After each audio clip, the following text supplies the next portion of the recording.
Sí, Papito, ¿puedo seguir? a ver, Hola, padre mío. ¿qué pasa? Papi, es que quiero ir a ver una obra de teatro hoy. ¡Ay! Imposible. Los viernes el teatro es solo para los hombres. Pero si voy acompañada de un hombre, ¿puedo ir? Yo no voy a ir. A mí no me gusta el teatro. Mi hermano me puede acompañar. ¿Y como por qué tantas ganas de ir? Es que dicen que en la obra una mujer está desnuda y me parece inspirador que una mujer rompa los esquemas de esta época patriarcal, machista y retardataria en la cual una no puede decir nada a menos que un hombre le dé permiso. Y creo, padre mío, que poder ver esos ejemplos me va a hacer una mujer con criterio, autónoma y libre. Los tiempos cambian, padre. ¿O qué se supone que vamos a hacer el día que tengamos que asumir responsabilidades y solo sepamos esperar que un hombre venga y nos salve de cualquier problema de la vida? ¿No te parece? Si quieres ir al teatro, vas los miércoles con tu mami.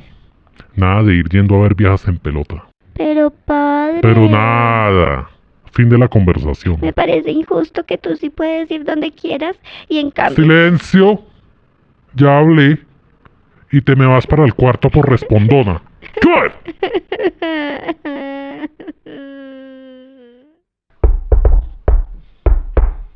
Sí, Hijo, ¿puedo entrar? sí, padre. Mijo, ¿quiere ir a teatro? No, padre. A mí me aburren esos planes. Y a su merced también, porque le dio por ahí. Su hermana dice que sale una vieja en pelota.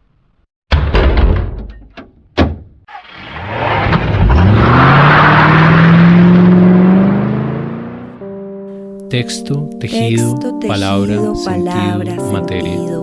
Gesto, actitud, cuerpo, empatía. Contexto, conciencia, espacio y tiempo. Conciencia, espacio y tiempo. Textos, gestos y contextos. Redescubriendo el pasado para entender nuestro presente. Buenos días, buenas tardes y buenas noches. Bienvenidos a una nueva entrega de Textos, gestos y contextos. Hoy es miércoles 18 de junio de 2025 y la ciudad amaneció especialmente caótica y ruidosa. Son las 11:24 de la mañana. El clima está horrible, llueve y no para de llover. Hace 10 días tembló, hoy tembló, y cada vez que se mueve la tierra queda en evidencia lo vulnerables que somos. Cada vez que pasa una ambulancia por la séptima mientras grabamos recordamos lo frágil que es la vida. Vida por la que lucha en este momento el líder político de derecha Miguel Uribe a causa de un atentado en el que un adolescente le disparó en la cabeza mientras él daba un discurso sobre legalizar el porte de armas. Una completa ironía. Y aunque estamos lejos de su discurso político, lamentamos lo ocurrido ya que consideramos que la vida de cualquier persona es sagrada. Paralelismo. Paralelismo entre la situación de la mujer y la situación de los actores y las actrices a lo largo del tiempo. Las mujeres hemos tenido que soportar acusaciones y señalamientos por brujas, meretrices, feas, locas, solteras y malas madres. Nosotras las mujeres hemos tenido que luchar por legitimar nuestros derechos, nuestras voces, nuestros cuerpos, nuestras decisiones. Y los actores y las actrices, al menos en Occidente, a partir de los tiempos del Imperio Romano y de ahí en adelante por muchos siglos, debieron vivir en el desprestigio social, acusados de locos, vividores y raros. Peor aún si eras actriz, porque se acumulaban sobre tu existencia los juicios y prejuicios sociales no solo del ser mujer, sino del ser actriz.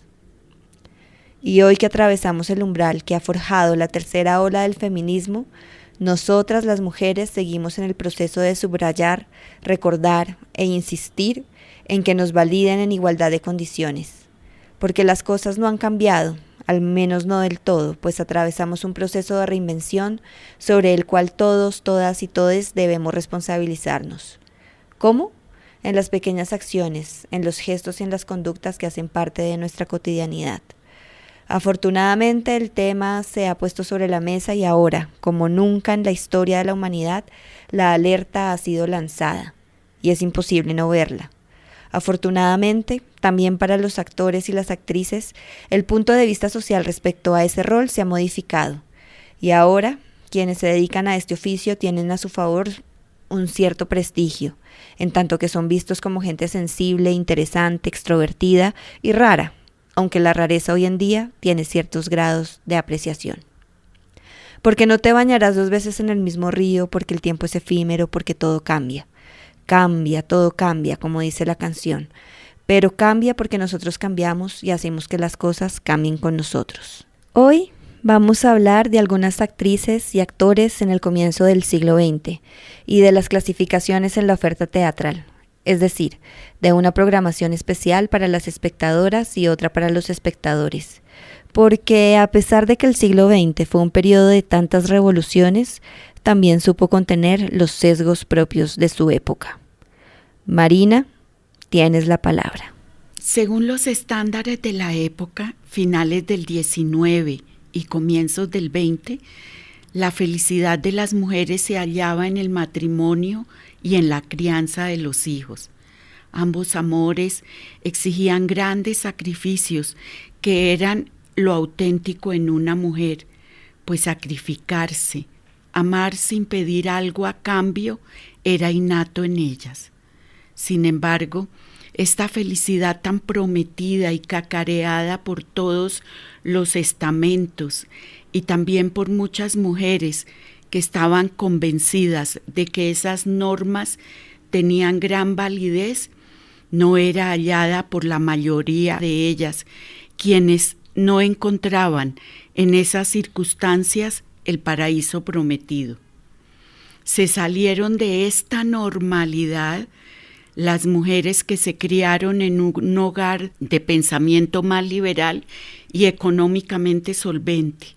Por tanto, se les permitía y se les impulsaba a prepararse intelectualmente, y además heredaban algunas rentas propias que les permitía construir cierta libertad. También tenían más libertad las muchachas que llegaban del campo a vender sus productos los domingos y las jóvenes y mujeres de clases populares que asistían a fiestas, como por ejemplo las costureras, las que desempeñaban algunos oficios y las actrices. Claro que estas últimas, por su notoria profesión, continuamente tenían que probar que eran mujeres decentes y además formadas, no solo en su arte, sino que conocían el mundo literario y dramático. Sobre las actrices caía una profusión de sermones y advertencias de lo que significaba su profesión y del peligro que podían representar si algún joven caía rendido a sus encantos. Es posible que alguna actriz, sin casarse todavía, ya no fuese virgen o que ni siquiera fuese casta en el sentido que la sociedad de ese entonces le daba a esta palabra, pero tenía que parecer ambas cosas, porque de lo contrario era socialmente señalada y apartada.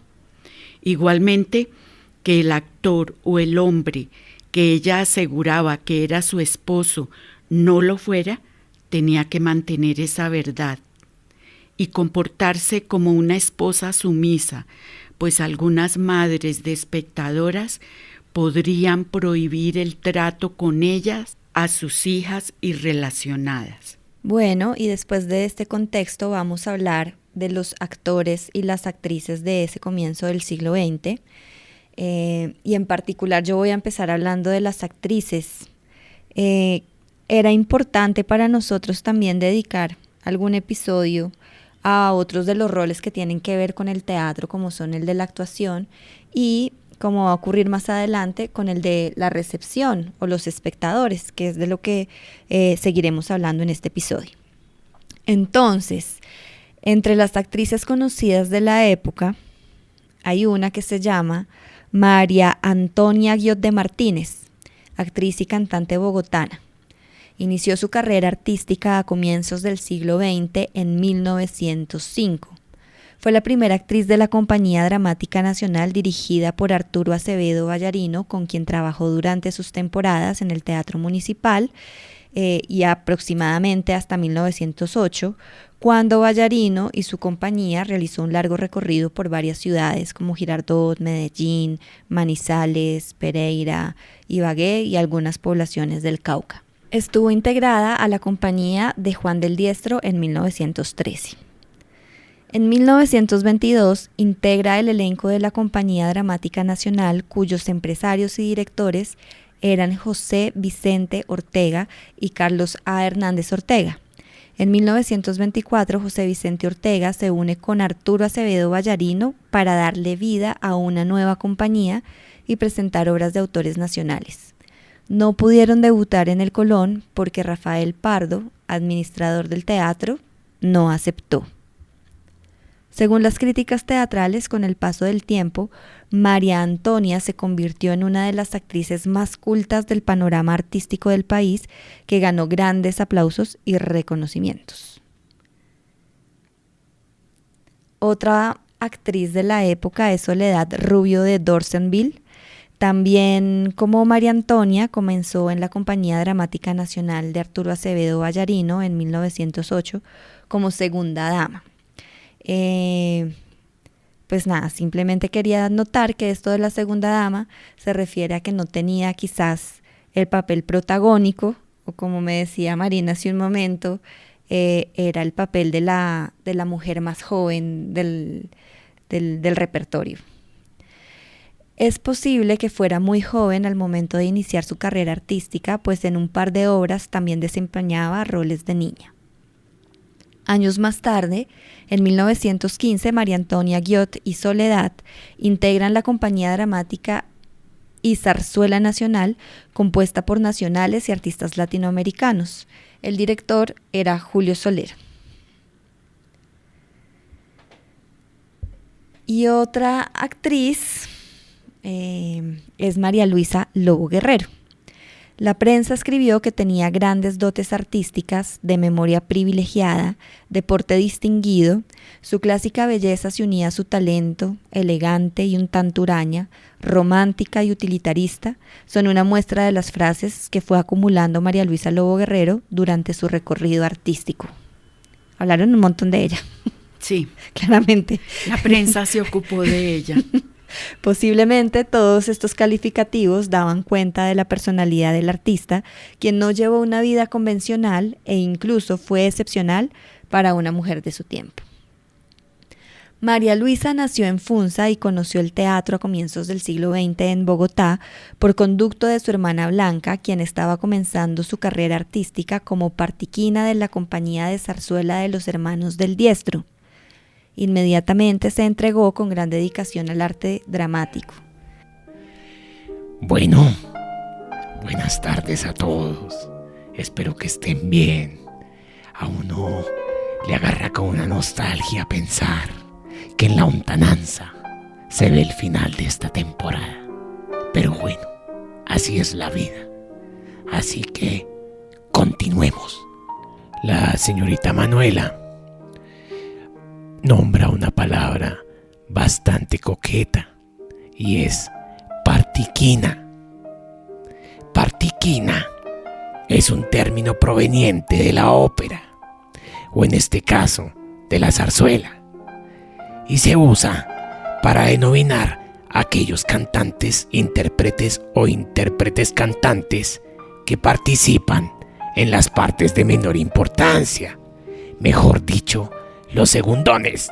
Al poco tiempo tuvo la certeza de que la zarzuela no era su género preferido y que necesitaba otras opciones para continuar su formación. Decidió estudiar en el exterior. Por entonces, el general Rafael Reyes comenzaba su periodo presidencial y ella consiguió del mandatario un auxilio para ir a estudiar a España, gracias a lo cual pudo matricularse en el Conservatorio de Barcelona y después viajó a Andalucía y a Madrid. El día de hoy vamos a hablar de un pisco al que le estuvimos dando harta raqueta y harto bastón en un capítulo anterior. Y en esta ocasión vamos a hablar de lo que sí hizo bien. Estoy hablando de nuestro presidente Rafael Reyes, de comienzos del siglo XX. Rafael Reyes está ligado al teatro, no solo por su gusto por las artes escénicas, sino porque logró también desfacer en tuertos para sacar adelante los teatros, cuya construcción o remodelación se encontraba estancada. Él dio el espaldarazo en la construcción de alguno más y logró becar en el exterior a una actriz para que adelantara estudios en las artes escénicas. Entre los teatros que recibieron su benevolencia están el Teatro Colón de Bogotá, el Teatro Municipal de Bogotá, el Teatro Municipal de Cartagena y el Teatro Bolívar de Medellín. A mí me parece interesante de esta actriz, que es de Funza, y que su hermana es la que la vincula al mundo del teatro y quizás supera un poco a la hermana, al menos en reconocimiento, por lo que encontramos ahí registrado. En 1908 se vinculó a la Compañía Dramática Nacional como primera actriz, al lado de la ya famosa María Antonia Guiot y de grupos de actores y actrices, cantantes y músicos, entre quienes se hallaba su hermana Blanca como dama joven. Por este entonces María Luisa figura en el elenco bajo el nombre de María de Ferro, pero posteriormente, por motivos que desconocemos, vuelve a utilizar su apellido paterno, Lobo, y poco tiempo después adiciona el apellido de su madre y es con los dos apellidos como pasa la historia del teatro. Se salió de la Compañía Dramática Nacional por desavenencias con algunos artistas del elenco y como ella había conocido en París al actor Nadal Santa Coloma, ambos decidieron organizar una compañía, la cual itineró especialmente por Centroamérica, por Venezuela, Colombia, Ecuador, bajo el nombre de Compañía Lobo Guerrero. Vale la pena recalcar que algunos actores de comienzos de siglo tuvieron una vida efímera en el teatro, pues sus actividades en otras profesiones les consumió todo el tiempo, mientras que otros se mantuvieron en el teatro y fueron protagonistas de la vida artística y cultural durante décadas. Entre los primeros se puede nombrar a Manuel Castelo, hermano del director Carlos Castelo, que se involucró en la fundación y en las actividades del Teatro La Scala en Bogotá. Escribió un par de comedias y una zarzuela en colaboración. No se volvió a escuchar nada de él en el mundo teatral después de 1915. Otro actor es Pedro Vergara, quien nació en Sincelejo en 1876 y estuvo vinculado al teatro mientras cursaba sus estudios en Derecho en la Universidad Nacional de Colombia. Después fue juez y colaborador de varios periódicos publicados en las principales ciudades del país que lo alejaron del teatro. Fue también actor y dramaturgo en el Teatro La Scala. Entre los segundos hay figuras destacadas que hicieron sus carreras actorales en el teatro, la radio y en el naciente cine colombiano. Unos cuantos nombres ilustran lo que acabo de decir. Hernando Vega Escobar nació en La Palma, Cundinamarca, en 1905 y murió en Bogotá en 1987. Una de las figuras más importantes del teatro colombiano. Fue actor de teatro y cine, director de escena y de radioteatro, dramaturgo y crítico teatral. Siendo muy joven, viajó por toda América como actor con la compañía de Camila Quiroga. Esta compañía tuvo mucho renombre en toda América Latina. Integrante de la Compañía Dramática Nacional de Luis Enrique Osorio a comienzos del siglo XX. A finales de los años 30 estableció y dirigió el Grupo Escénico Santa Fe, con el cual se presentó en Bogotá y recorrió el occidente colombiano. Fue director de la Compañía Nacional de Teatro en 1943. También fue director de la Radiodifusora Nacional, desde donde transmitió obras de autores nacionales como Osvaldo Díaz Díaz, Arturo Camacho Ramírez, entre otros. Vega Escobar actuó en las películas colombianas Golpe de Gracia, de 1944, dirigida por Emilio Álvarez Correa y Osvaldo Duperli, Otra película fue Sendero de Luz, de 1945, realizada también por Emilio Álvarez, con guión de Matilde Sandoval. Me parece lindo esto que estás contando, cómo empieza a notarse, pues que con la llegada del cine a los actores también se les abre otra posibilidad de campo laboral y pues la llegada de estas tecnologías van permitiéndole a los actores también pues probar otros lenguajes, y esto es absolutamente un elemento bien particular del siglo XX. Porque ya existió el invento cine, sí. y el invento radio. Sin eso no habría sido posible también pues abrir esos otros escenarios, y creo que está quedando claro como muchos de los nombres que hemos mencionado hoy y en otros episodios se relacionan con el mundo del cine. Sí, y yo creo que también les permitía aprender otras técnicas de actuación. Claro. Por lo que el teatro es tan distinta a la actuación al cine. Claro. Y al radio. Claro. Sí. Como después se presenta con la televisión, por ejemplo. Que será otro fenómeno importante también. Sí.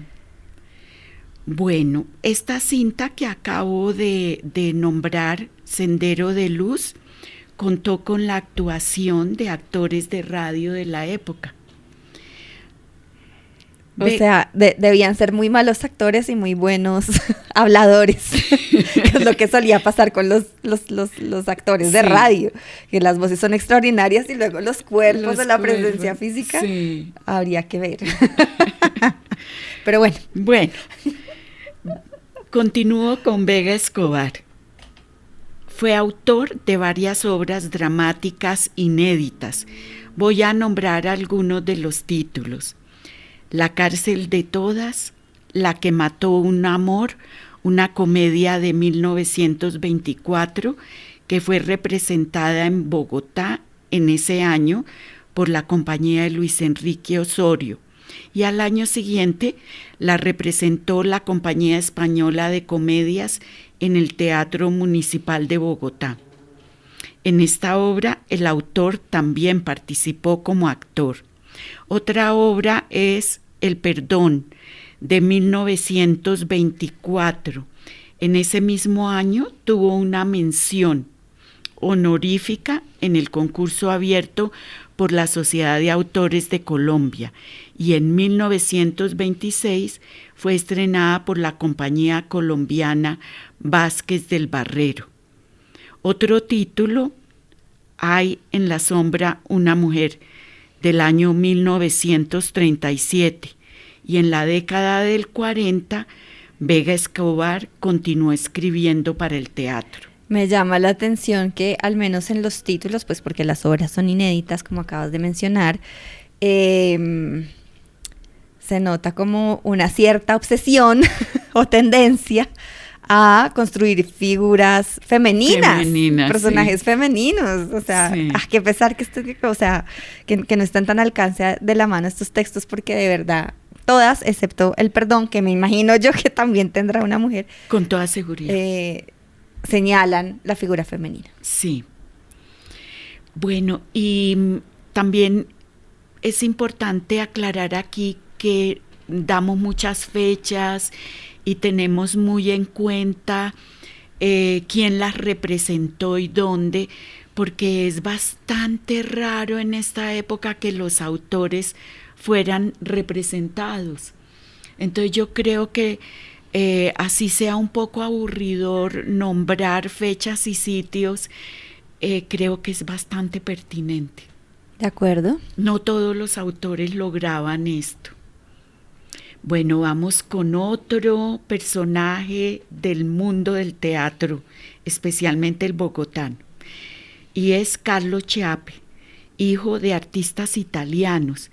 Él integró el elenco de varias compañías de zarzuela y drama, desempeñaba papeles cómicos especialmente. En algunas reseñas críticas durante la temporada de 1915 de la Compañía Soler, se le criticaba su mímica exagerada, con el objeto de hacer reír al público. Eso todavía persiste, ¿no? En algunos actores. Es parte del rol. Es parte del rol, sí. También participó en algunas películas como La canción de mi tierra, de 1945, en la que fue asistente de dirección, guionista y encargado de la música. Oigan, no tengo ni idea de esas películas que se han mencionado. No sé, no las he visto, no las conozco tampoco. No sé nada de esas películas. Hay algunas que las han recuperado. Con una deuda. Sí. Me siento con deudas en ese sentido. Porque es verdad. Si nosotras estamos legitimando el teatro de aquellas épocas, pues mira que con el cine perdí la materia. Sí. Bueno, otro actor que a mí me gusta mucho por las cosas que la prensa habla de él y porque según esa misma fuente era todo un caballero, es Ferruccio Bennincore, también hijo de artistas italianos de ópera. Se inició como cantante lírico, fue actor cómico de teatro y una de las estrellas del radioteatro en varias emisoras de Bogotá. Trabajó con Arturo Acevedo Ballarino en la Compañía Dramática Nacional. Fue uno de los directores más queridos del público bogotano de ese entonces. También fue profesor de teatro del Gimnasio Moderno. Bueno, con respecto a las ideas sobre la formación actoral, algunos sectores minoritarios de la sociedad que consideraban el teatro como un pasatiempo para ocupar las primeras horas de la noche y como tal para su ejercicio únicamente se debían poseer aptitudes innatas. Debido a la vieja y larga tradición teatral, en la práctica la preparación actoral se desarrollaba dentro de las mismas compañías. Actores y actrices comenzaban a actuar desde muy jóvenes, algunos desde niños, y de acuerdo con los roles que iban representando, con el paso del tiempo se convertirían en primeras figuras. Dentro de las compañías, los roles escénicos más fuertes y difíciles, esto es, los protagónicos, tales como los de la primera dama o primer actor, etc., ganaban un mayor salario y tenían mayores prerrogativas dentro de las compañías. La necesidad de una escuela de formación en el país se venía discutiendo y desde finales del siglo XIX se habían abierto un par de escuelas que formaban alumnos en recitación, canto y danza. Los profesores eran los mismos actores y actrices que desempeñaban los roles más complejos. Igual ocurría con la danza. En la parte musical sí existían desde antes los conservatorios o los departamentos de bellas artes. Y es precisamente por los conservatorios por donde comienza el entrenamiento actoral. Desde la perspectiva social, desde el siglo XIX los actores y actrices lentamente van ganando algún prestigio. Finalmente lo adquieren en el transcurso del siglo XX, cuando su entrenamiento empieza a depender de prestigiosas escuelas que aplican algún método actoral y de universidades con reconocimiento. Hay que recordar que en esa época los juicios y opiniones sobre lo que debía ser una mujer, cómo debía comportarse y socialmente qué significaban palabras como decencia, pudor, modestia, obediencia y a quién o a quiénes debían obedecer. Se estatuyen normas ocultas sobre su libertad individual, sobre la expresión de su sexualidad y su sensualidad, entre otros conceptos que solo cubrían a la mujer. Estaba en poder de los varones, ya fueran burgueses, pero no todos. Ellos poseían la autoridad en los ámbitos privado y públicos. Dominaban la palabra, ostentaban el poder en diversas organizaciones gubernamentales, sociales, religiosas e inclusive en las científicas. Por tanto, históricamente hablando, es más difícil acceder a la palabra de las mujeres, sus discrepancias, en especial debido a las normas que les imponía obedecer, y lo hacían, ya fuera por temor a la censura o por depender económicamente de algún varón. Pero en el medio teatral las mujeres representaban un público que acudía fielmente a ver las obras, y para fidelizar al público femenino, las compañías hispanoamericanas en los primeros 30 años del siglo XX idearon estrategias para captarlas. Una estrategia que siguieron algunas otras compañías fue la ideada por la Compañía Mexicana de Virginia Fábregas, conocida como La Magnífica. Esta compañía instauró los miércoles blancos, que eran funciones dedicadas especialmente a las señoras y señoritas. Por lo general, estas funciones iniciaban más temprano, tipo 5 o 6 de la tarde. Los viernes eran llamados funciones de moda o noches de arte. Esto significaba que su contenido podía ser atrevido para el momento o bizarro, como se diría hoy. Por tanto, estaban más que invitados los hombres y tal cual matrona que se saliera de los cánones. Y bueno, y para terminar mis intervenciones el día de hoy, primero, pedirles perdón porque es que ando un poquito malito de la voz y por eso no se me escucha tan clarita como otras veces. Es que está dando una gripeta así bien difícil, de esas de que hay que cuidarse bastante, porque es que hay mucho pisco que se sube por ahí a Transmilenio a las bucetas y no se pone el hijo de madre tapabocas. ¿Qué les cuesta? ¿Qué les cuesta? ¿Ah? Pero bueno, sigamos, o terminemos, mejor dicho. Voy a hablar de la palabrita bizarro.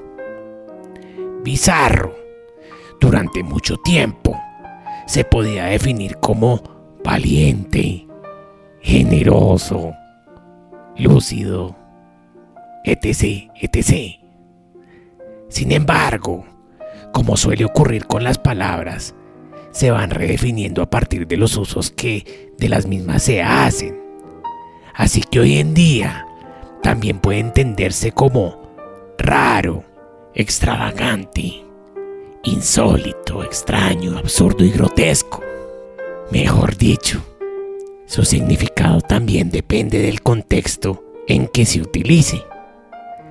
Así que, mi querido escuchante, si el día de mañana alguien le dice a usted, es que usted es tan bizarro, pues fíjese porque de pronto o le están echando unas flores bien berracas, o le están diciendo algo, mi querido amigo, que quizás no le va a gustar tanto. Eso. Me parece interesante cómo una compañía hace una propuesta de actividad cultural o una manera, digamos, de organizar los repertorios y después se sigue repitiendo, ¿no? Queda eso como replicándose a lo largo del tiempo, ¿no? Porque entiendo que esta estrategia, por lo que acabas de decir, se replicó un poco más. La instauraron ellos, pero quedó en el ambiente un largo rato. Bueno, las obras representadas o presentadas en el repertorio de los miércoles blancos eran las de Jacinto Benavente, de los hermanos Álvarez, de Manuel Linares Rivas, por nombrar algunos, es decir, dramaturgias españolas. De hecho, a continuación vamos a mencionar varios de los títulos registrados en esta actividad cultural y comentaremos sus argumentos. Esto con el fin de entender el mensaje que las obras vehiculaban y que estaban dirigidos en especial a las jóvenes mujeres. El genio alegre. En un viejo palacio vive una marquesa llamada Doña Sacramento, una mujer conservadora y huraña, junto a su hijo Julio, un joven alegre y despreocupado, que solo visita a su madre cuando no tiene dinero. Al palacio llega Consolación, sobrina de Sacramento y una joven bella y radiante. Julio regresa a la casa necesitado de dinero y se queda atraído por el encanto de la prima. Ella ha iluminado al palacio con sus encantos y todos en la casa terminan rendidos ante ella. Al final, el amor cumple su cometido y los jóvenes se trenzan en un remolino de pasión. Las flores. María Jesús es una viuda honesta y decente. Ella posee un huerto del cual se abastece su familia. Sus hijas, Consuelo, María Rosa, Ángeles y Charito, son bellas como las flores del huerto, y son pretendidas por Juan Antonio el sacristán, Gabriel y Bernardo. El tiempo pasa y trae consigo cambios inesperados, ya que María Rosa vuela del nido con su amado Gabriel. El huerto se marchita, al igual que el equilibrio de la familia. Un tiempo después, Bernardo se encuentra con María Rosa en la calle y se entera de la trágica verdad. María Rosa ha sido abandonada por su amado y él la ha llevado de vuelta a su hogar. María Rosa riega el huerto con sus lágrimas, hasta que un día el amor le da una segunda oportunidad, cuando aparece Gabriel, más enamoradizo que nunca, y se la lleva del nido una vez más, pero esta vez es para nunca regresar. El huerto vuelve a florecer.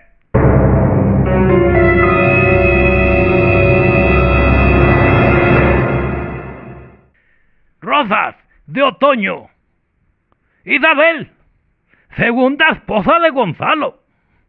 Es paciente porque su marido, un hombre mayor, se comporta como un don Juan y se ha metido con Josefina, cuyo marido se hace el tonto porque ha conseguido un buen trabajo gracias a Gonzalo. Gonzalo sostiene por largo tiempo su relación extramatrimonial ante los dolorosos ojos de su esposa. Pero el amor es más fuerte y siembra el arrepentimiento en el corazón de Gonzalo, quien se da cuenta de su mal proceder ante su esposa y se redime pidiendo perdón, y todo vuelve a encauzarse. Y aquí no ha pasado nada. Todo vuelve a encauzarse, aunque tardía las rosas florecen en otoño. Algunas mujeres que habían tenido acceso a la educación formal escribieron diarios o cartas donde desahogar sus frustraciones, sus deseos de rebelarse, sus incertidumbres y temores. En esto se pueden leer, entre otros, preguntas sobre las relaciones entre hombres y mujeres, en el derecho y el monopolio que les asistía a ellos de expresar el amor, mientras que ellas solo podían ruborizarse. Si actuaban de otra manera, le caían encima los mandamientos eclesiales y jurídicos, las tesis médicas y el peso de la sociedad. Entonces la literatura, ya fuera escrita por ellas o leída, en ambos casos, lo mantenían en secreto. Más aún si se leían escritoras que no estaban de acuerdo con el modelo matrimonial o con la subordinación económica. Ellas podían asistir a los teatros como espectadoras para disfrutar de alguna relación amorosa escénica o de tal cual rebeldía de una heroína que al final de la obra pagaba el precio por su rebeldía. Estas jóvenes espectadoras se sentaban en su palco, acompañadas por sus madres, a disfrutar de la obra y a observar, y disimular si se daban cuenta de que eran observadas por algún varón que por lo general asistía a la platea del teatro con sus amigos, y lo hacían de manera bulliciosa y alegre. Pero el papel constructor normativo también existía en las artes plásticas, en la ficción literaria y teatral. Las medeas, las heroínas que habían perdido la virginidad antes del matrimonio, o las adúlteras, los libros o las obras de teatro que no se acoplaban a estos estándares eran prohibidos para la lectura femenina. Para los hombres también se diseñó una actividad cultural teatral. Las funciones se llevaban a cabo los viernes y se llamaban función de moda o noches de arte. Muy chic. A continuación, diremos algunos nombres de obras que hicieron parte de dicho repertorio. Por ejemplo, del autor italiano Giuseppe Giacosa se presentaron los siguientes títulos: El chic del amor, La mujer de Lot y Tristes amores. De Henry Bernstein, una obra traducida por Manuel Bueno y Ricardo Caterino, El ladrón, de 1908. Y de Manuel Linares Rivas, hay varios títulos que ya hemos identificado como Doña Desdenes, Fuente Amarga, La Raza y una obra que fue muy trascendental para la época. Su título, Lady Godiva. Bueno, pero antes de que hablemos de Lady Godiva, a mí me gustaría comentar brevemente que, se nota en estas actividades de los miércoles blancos y los viernes de moda, como que alguien elige un tipo de repertorio para estos públicos, como que hace esa separación. Y lo digo pensando en que cuando hace un momento les estaba contando de las obras o del repertorio que se veía en los miércoles blancos, también había obras de Manuel Linares Rivas. Es decir, es un autor que escribió una obra pues amplia, y alguien elige que ciertas obras de este autor van para un repertorio masculino y otras para un repertorio femenino. Entonces eso me llama la atención. Es el mismo autor, pero a alguien, pues las compañías que impulsan esta actividad son quienes hacen esa selección. Entonces quería decir eso porque no sé hasta qué punto sea el autor tan consciente de que va a hacer una obra para este público y otra obra para este público. Digamos, es algo que uno podría problematizar y conversar, pero... Sí, que se podría investigar, claro, y profundizar mucho más. Pero también al lado de eso, Manuela, me acabo de acordar de algo que sí se ha estudiado, y es que cuando se hacen las antologías de dramaturgia o de literatura en general, o cuando se establecen los cánones de los críticos, siempre se ha dicho que hay una diferencia bastante grande entre el canon hecho por esos intelectuales o críticos o estudiosos y el canon que establecen las compañías. Maravilloso. Porque son ellos, las compañías y los directores de ellas, quienes escogen las obras y las presentan de acuerdo con el público.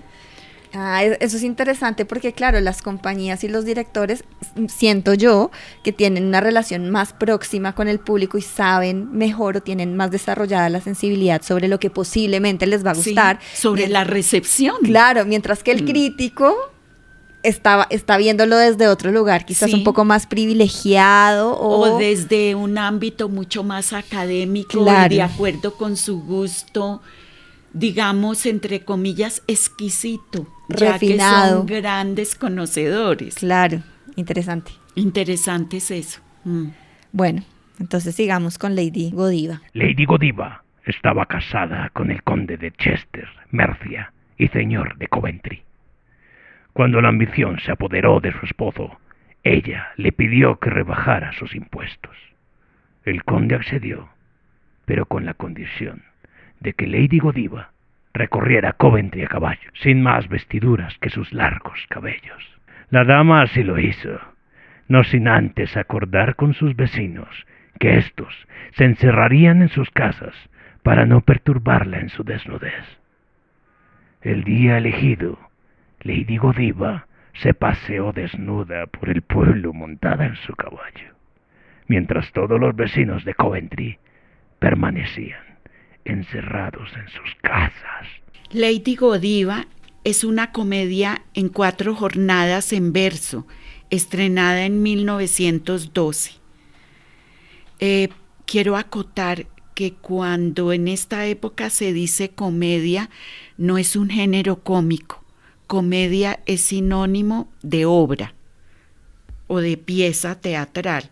Sería o drama en 4 jornadas en verso, estrenada en 1912. No es común que las obras de Linares Rivas se ambienten en tiempos históricos lejanos. En la 3ª jornada es de noche, con una luna discreta, una plaza que remarca la vergüenza de Lady Godiva porque está desnuda.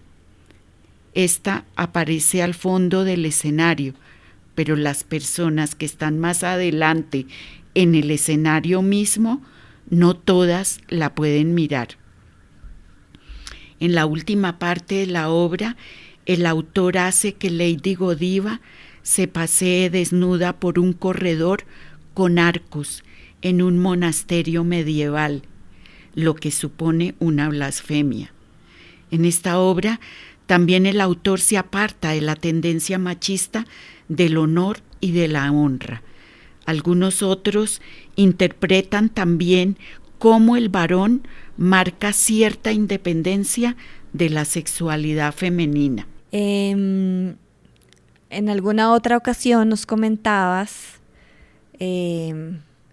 sobre la inquietud que hay alrededor de esta obra en sus montajes, en este caso en particular, respecto a cómo se ponía en escena. Y pues porque claro, hay una mujer desnuda, básicamente la obra se trata de eso. Entonces, claro, teniendo en cuenta el puritanismo de estos espectadores y espectadoras en esta época, pues la gran pregunta es cómo resolver el tema del desnudo en esta obra de teatro, ¿no? Entonces, ¿qué nos podrías decir de eso? Pues solo puedo deducir que la actriz no debía estar desnuda en las representaciones que se hicieron aquí en el país, no sé en España, pero si hubiera salido o tan solo hubieran intentado presentar una mujer desnuda en el escenario, habría habido un gran escándalo. Claro. Y la censura inmediatamente hubiera actuado. La hubiera censurado, la obra no la hubieran podido presentar. Así se presentara solo para público masculino. Y me imagino yo también que la actriz que representa ese papel pues habrá ganado también un montón como de comentarios por transgresora, arriesgada, ¿no? Hacer el papel de una mujer. Pues Manu, yo creo que arriesgada no, la hubieran calificado de inmoral. Inmoral, ok, sí. De no decente. Claro. ¿Quién habrá hecho ese papel? Ni idea, pero la debieron presentar de alguna manera sutil, elegante, digna, con alguna indumentaria y una luz que le diera al público la ilusión de que ella iba desnuda. Bueno. Otra obra que se presentó para los viernes fue La Mujer X, escrita por Alexander Bisson. Esta obra se representó en 1908. Bisson fue un dramaturgo francés, creador de vodevil y novelista. Se representó inicialmente en París en 1910 y en Broadway con Sarah Bernhardt en el papel principal. Se han filmado 9 películas en distintos idiomas de La Mujer X. La primera adaptación fue al cine mudo en 1916. También se tradujo y adaptó al inglés en forma de novela. Este autor fue muy conocido en Estados Unidos. Dentro de los chismes de farándula, entre comillas, se dijo que con esta obra él había ganado mucho dinero. Un marido descubre que su mujer le ha sido infiel y le echa a la calle sin dinero. Ella se hunde en la degradación y la tristeza al tener que abandonar a su pequeño hijo. 20 años después, ella es la amante de un criminal y éste descubre que su marido es el fiscal general y decide chantajearlo. Ella, desesperada, mata a su amante. Es llevada presa y el abogado que el juzgado le asigna resulta ser su propio hijo. Avergonzada, ella oculta su identidad, obligando al tribunal a identificarla como Madame X. En el juicio, su marido le reconoce y Madame X sufre un ataque mortal. Y con su último aliento, besa a su hijo, que ignora que esa Madame X no es una asesina, sino es su madre. Yo creo que queda como construido un panorama que nos permite ver, sobre todo, que es un poco en donde hemos hecho el énfasis, pues cómo funcionaban las cosas para las mujeres, ¿no? En términos del rol de espectadora y de actriz, y realmente pues sí estaban en muchas desventajas en comparación pues con estos tiempos que corren, cuando ya ha pasado la tercera ola del feminismo y estamos en un momento también, yo siento que muy extraño, porque todas las transiciones son extrañas, pero en el que sí uno puede decir que la situación de las mujeres ha cambiado o está en proceso de cambiar. Entonces, me ha parecido muy interesante todo lo que se ha dicho hoy, sobre todo en esos dos roles. Sí, y cumplimos nuestro objetivo, ¿no? Demostrar el ambiente social en que se desenvolvían las mujeres. Bueno, se criaban. Y luego lo que la sociedad exigía de ellas. Claro, y a lo que podían, digamos, apelar, a lo que podían llegar, y también es interesante, como siempre, a pesar de, digamos, estos sistemas dominantes, hay alguien o varias personas, en este caso las mujeres actrices, por ejemplo, que intentan salirse un poco de esa, o transgredir eso que se supone que debe ser, ¿no? Siempre hay mujeres rebeldes, mejor dicho. Sí. y eso es lindo también, pues tenerlo en cuenta. Y que ha sido una batalla larga. Sí, de todas maneras habría que ver. Bueno, hablamos de 3 casos de actrices, pero pues hay muchas más. Muchas. Lo que pasa es que poca información se encuentra, claro. Igual que de las mujeres que escriben, ¿no? Exacto. Y ni una crítica. Sobre estas obras de los viernes de moda, ¿por qué escogiste Lady Godiva y la mujer X? O sea, es que me llama la atención de que eso que estamos hablando precisamente, además las obras van sobre mujeres, las protagonistas son una mujer. O sea, Manuel había hecho como el énfasis en lo de los miércoles blancos sobre lo importante que era la mujer, digamos, en los relatos. Y acá también, o sea, estas eran funciones para hombres, pero también aparecen 2 mujeres protagonizando y siendo como las puntas de lanzas de estas narraciones. Al escoger estas 2, ¿es que fueron las más famosas en esa época? Sí, las que tuvieron mayor resonancia. Okay. Desde la perspectiva de la crítica en la prensa. Ya, ok. ¿Y hay alguno de estos ejemplos, sea acá o sea a nivel mundial en esa época, donde haya sido escrito por una mujer? Uno de estos, o sea, como aparezca una primera dramaturga, o porque igual como que se habla mucho de la mujer, pero todo igual un poco está como atravesado por el hombre, ¿sí? Autores hombres escribiendo sobre mujeres, exacto. Y no mujeres escribiendo sobre lo que mujeres les viniera en gana. Exacto. Pues estoy pensando en este momento y no recuerdo. Y es posible que si hubiera encontrado esa información, la hubiera traído, claro.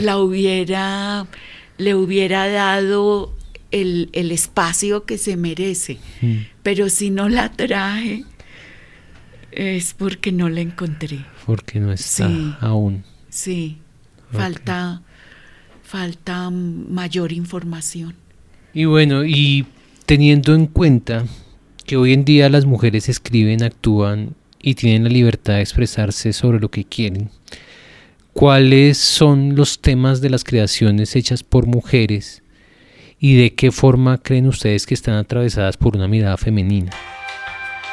Y para responder la pregunta, demos la bienvenida a la dramaturga, directora, licenciada en arte dramático de la Universidad del Valle, oriunda del bello municipio de Palmira, recibamos con un fuerte aplauso a Jenny Cuervo.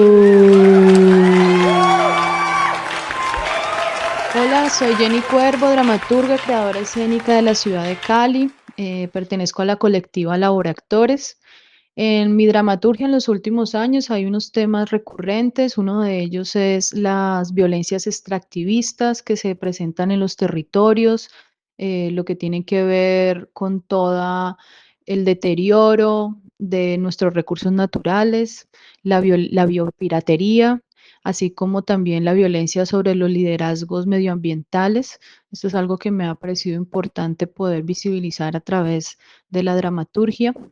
Asimismo, también aparece una línea de trabajo muy clara que tiene que ver con las violencias de género, cuestionar esos mandatos que hacen que esas mismas violencias extractivistas que encontramos en los territorios también se reproduzcan en nuestros cuerpos, especialmente el cuerpo femenino, los mandatos que se manifiestan a través de diversas violencias, cómo poder gestar en el espacio escénico preguntas sobre estas formas de relacionarnos con nosotros, con lo otro no humano. Obviamente, en esa forma de preguntarse y de visibilizar aparece la posibilidad de conectar con nuevas miradas, con sabedoras, con lideresas, casi siempre además mujeres que están sosteniendo comunidad, que están guardando la memoria, que están enseñándonos otra forma de trabajar en colectivo y permitir que también el trabajo dramatúrgico pase por la creación de estos dispositivos de encuentro en donde sean ellas quienes resuenen y vengan a recordarnos cosas que necesitamos tener muy presentes para poder afrontar y transformar nuestras prácticas frente a estas emergencias bioclimáticas y a estas emergencias de transformación de género que necesitamos.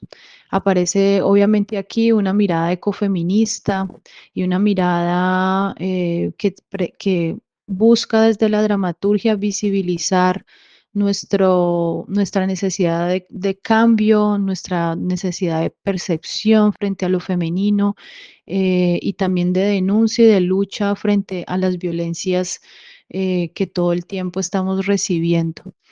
Eh, Esto ha sido también desde diferentes metodologías. Muchas veces he trabajado desde la memoria íntima y esta memoria íntima me ha llevado a un trabajo con la memoria colectiva que en la dramaturgia pues logra organizarse y expresarse en un todo.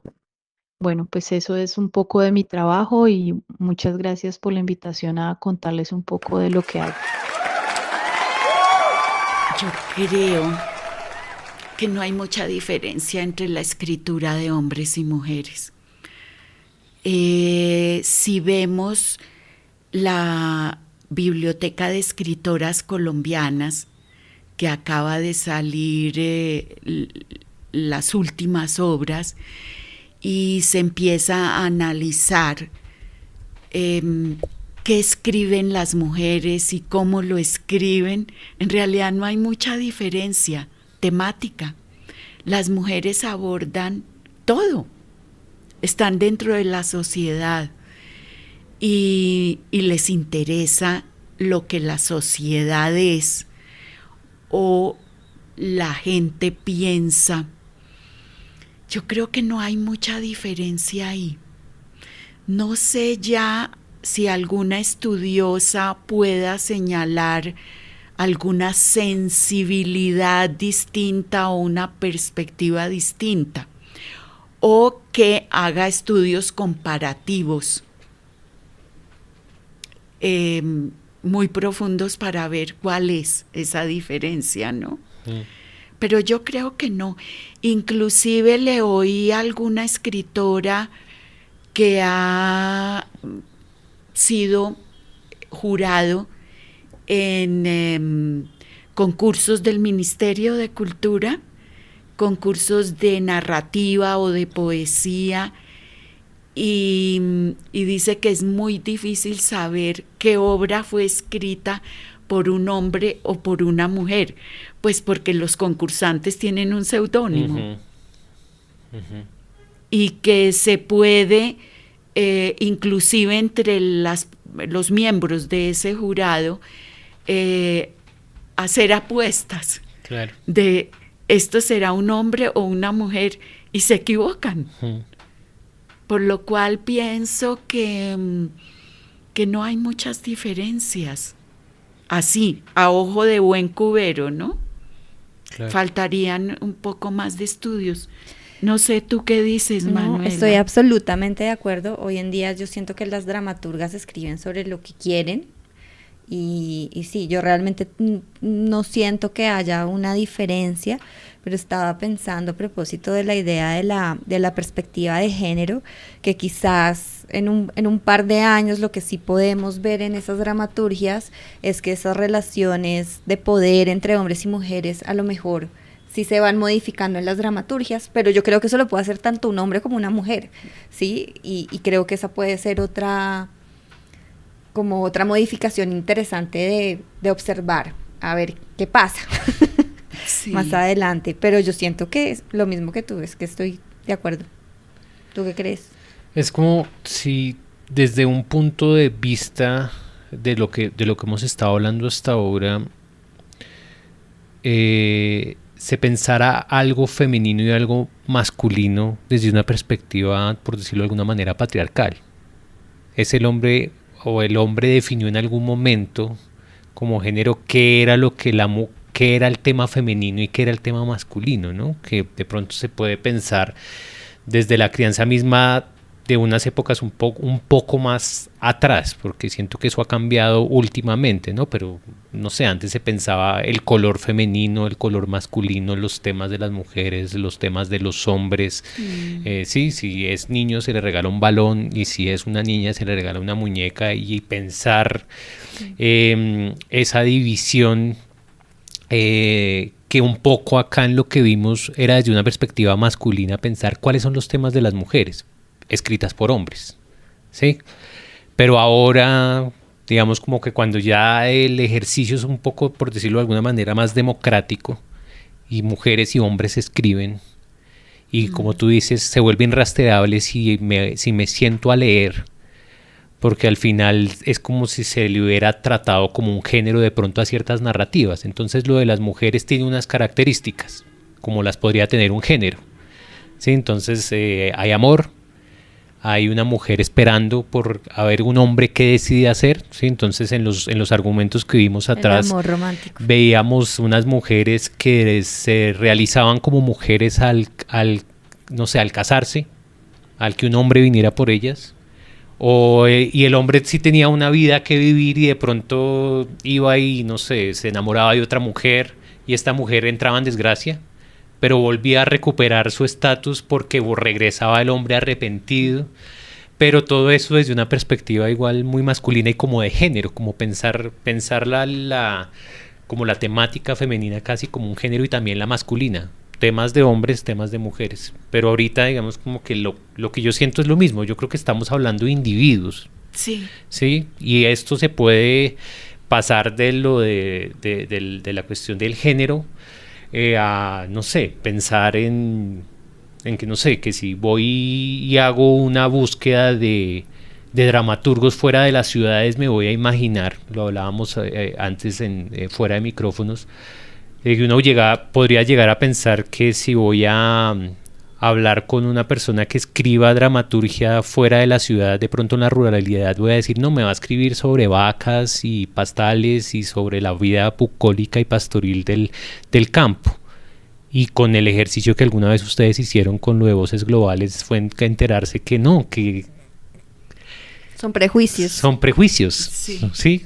Y siento que de pronto ahora se busca de pronto en términos, ¿cómo decirlo? Como de inclusión, que de pronto la mujer tenga unos espacios para ella, ¿sí? Como convocatorias específicas para dramaturgia femenina, hablando de dramaturgo lo que estamos haciendo, para que de pronto tengan una mayor participación o y igualdad en posibilidad, los sueldos. exacto, igualdad de posibilidades, pero eso no significa que es para una dramaturgia femenina que va a hablar de unas cosas específicas y qué sé yo. Sí creo que eso más de pronto puede responder como a una idea anacrónica de las cosas para mujeres y las cosas para hombres, ¿sí?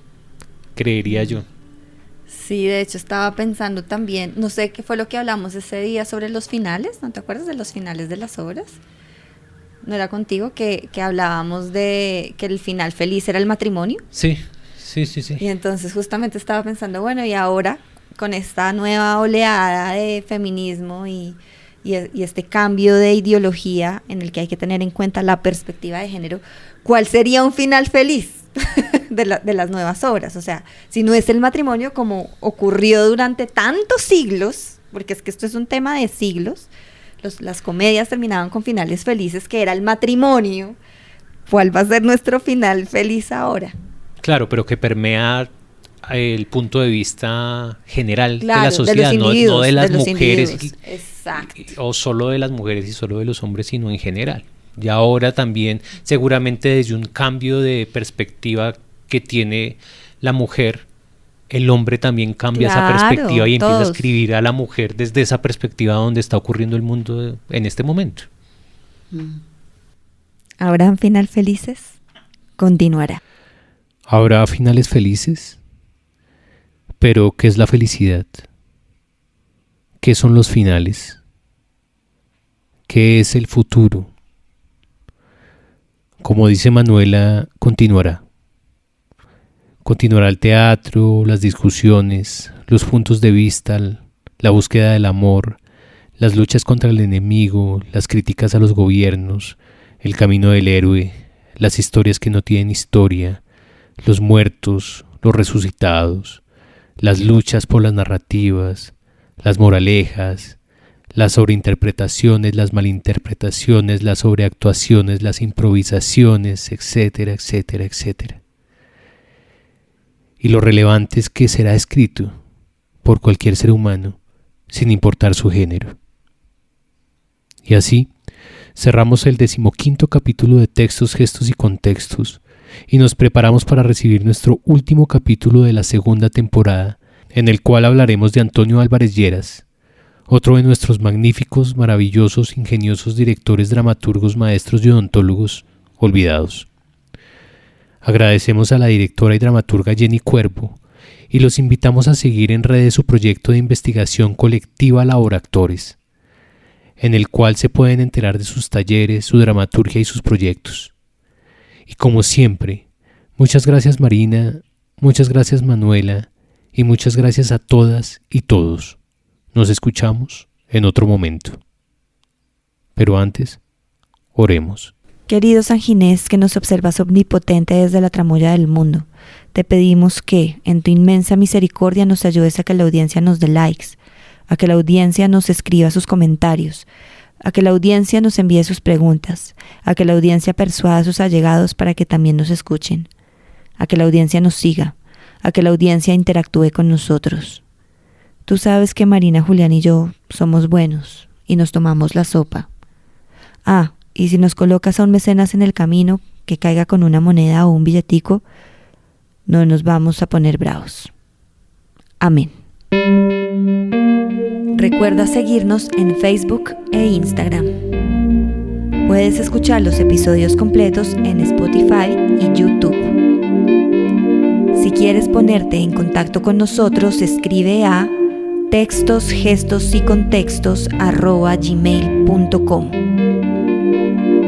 Y para ampliar la información que escuchaste en este podcast, puedes visitar el Museo Virtual de las Artes Escénicas en museartes.net, donde podrás encontrar exposiciones, reseñas y artículos sobre el teatro en Colombia.